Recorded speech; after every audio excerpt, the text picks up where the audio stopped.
some questions. Go ahead. First about scones that have dry grapes. Do we make the blessing on the grapes? On raisins, you saying? It's a scone that have grapes that are dried. But I'm not sure if we need to say a blessing on those because they are like extra.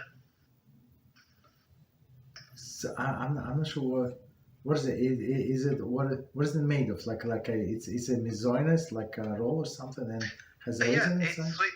It's sweet and it's Mezonos. Okay. So technically no. If it's that is like raisins is secondary, they embed it like inside, like in a dough. No, you say only Mezonos, and raisins are covered for sure.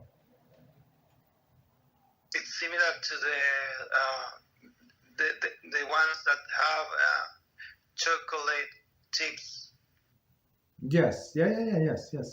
So I mean, they for sure they to add the flavoring, right? But it's extra. They're covered. They're secondary to the dough. So and since it is for sure it's mixture because they were cooked together, so you say only one blessing.